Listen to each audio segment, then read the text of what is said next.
Not all after-school programs are created equal, and finding the right one to fit you and your family's needs isn't always easy. But Melanie McClintock is the Executive Director for the Arizona Center for After-School Excellence, and she is here today to talk a little bit about how their program works and how we can incorporate that into our families. And we also want to mention, too, welcome to the show. You're going to be sticking around throughout the hour, and we're going to be answering your questions about this topic. So if something kind of pops in your mind, this is your opportunity over the course of this hour to email us at slviewers@abc15.com and get that question in. We will answer it live right here on the air. But let's sort of set the stage and talk a little bit about the Arizona Center for After-School Excellence and what it's all about. We are a statewide nonprofit resource and advocacy center. So while we do not do our own after-school programs, we are the champion for quality after-school programs for children throughout the state.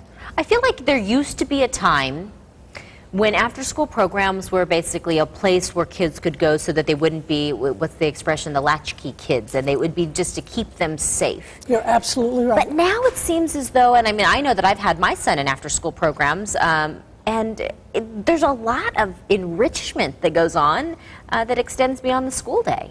Well, in reality, a child is only in school 6 hours a day, and with most parents working, we are concerned about what is that child doing constructively all the other hours outside of the classroom. And so no longer is an after-school program meant to be just a safe place to be. It's really meant to be a rich, hands-on learning environment for children outside the classroom.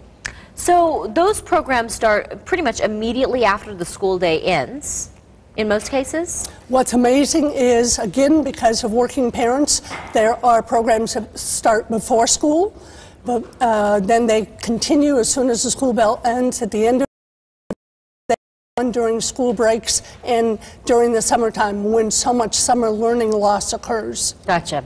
Now, you recently announced, I was reading, that you conducted a really comprehensive after-school survey to kind of find out what was going on in Maricopa County and Pima counties, and really kind of finding some key areas that were reasons for kudos, and then some areas of deficiency. Can you tell me more about that? This is the first survey of Arizona programs, so we've always relied on national statistics before.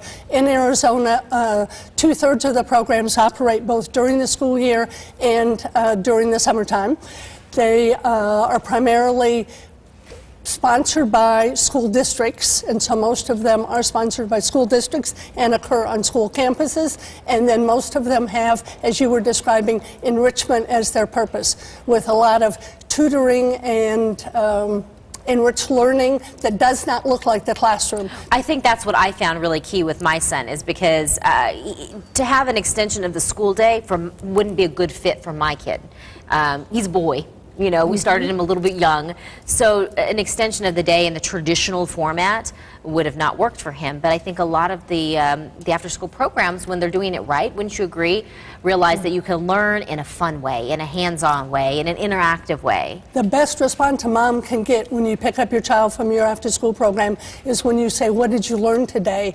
And they say, "I didn't learn anything, I just had fun." Right. And they really are having informal learning occurring that is fun. Right, and I think it also goes back to the teachers and the providers who are at the helm of those after school and before school opportunities, because they're the ones that kids can also connect with in a way that makes them excited about learning. They are the key to the success of the program. If a parent wants more information about after-school programs in Arizona, what's a good resource? It seems sometimes that there's so much out there, you don't know where to kind of streamline your attention. Well, again, we hope to be the one centralized source in Arizona, so if they go to our website at www.azafterschool.org, there is a quality checklist for parents to look at in terms of if you're choosing a program for your child, you should look that program has the components that are listed on the checklist. Okay, very good. That makes it extremely easy.